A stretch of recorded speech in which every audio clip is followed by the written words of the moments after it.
Hello বন্ধুরা, আজকে চলে এসেছি তোমাদের কাছে ছোলে ভাটুরের রেসিপি নিয়ে।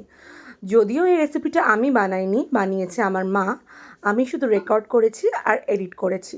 তো তোমরা অবশ্যই দেখে জানিও ছোলে ভাটুরের রেসিপিটা কেমন লাগলো। প্রথমেই এখানে 500 গ্রাম ময়দাতে অ্যাড করে দিতে হবে 70 গ্রাম সুজি, 1 টিস্পুন বেকিং পাউডার আর 1/4 টিস্পুন বেকিং সোডা।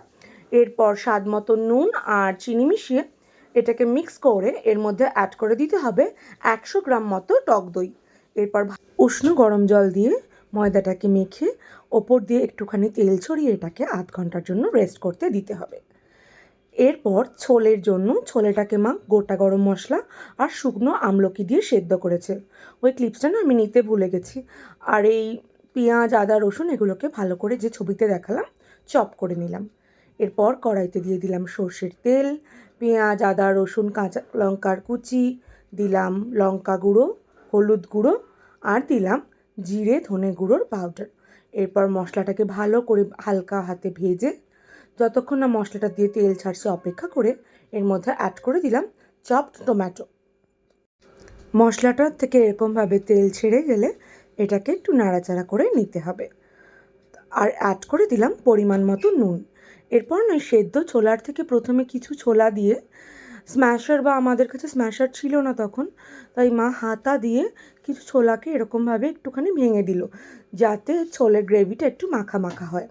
আর এই ছোলা সেদ্ধর সময় যে জলটা ছিল ওটাকে রেখে দিয়েছিল, তো এই জলটা এখন কিছুটা দিয়ে আর একটুখানি মশলাটাকে কষিয়ে দিল।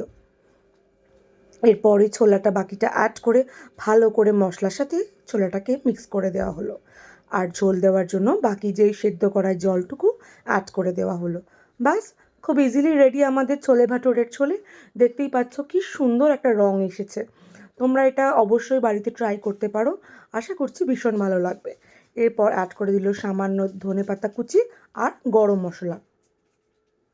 ভালো করে নেড়ে রেডি আমাদের টেস্টি টেস্টি ছোলে ভাটুরার ছোলে। এরপর চলো আস্তে আস্তে ভাটুরাটার দিকে যাই। ভাটুরাটাকে না ব্রেস্ট করার পর খুব ভালো করে নিট করতে হবে, নিট করে ভেতর থেকে হাওয়াটা বার করে দিতে হবে। ওই ক্লিপসটা ডিলিট হয়ে গেছে, তাই ডিরেক্টলি আমরা একদম ভাজাতে চলে এলাম। দেখতেই পাচ্ছ কি সুন্দর ফুলেছে ভাটুরাগুলো, এবং খেতেও একদম তুলতুলে নরম হয়েছিল আর সেরকমই ফ্লাফি হয়েছিল। লাইক, তো চলো আজকের রেসিপিটা এই অবধি। ভিডিওটা কেমন লাগলো তোমাদের অবশ্যই জানিও, কারণ তোমাদের সাপোর্ট ভিডিও বানাতে আরও বেশি মোটিভেট করে। আর ভিডিওটা ভালো লাগলে প্লিজ লাইক কমেন্ট করো আর সবার সাথে শেয়ার করো। থ্যাংক ইউ, দেখা হচ্ছে নেক্সট ভিডিও।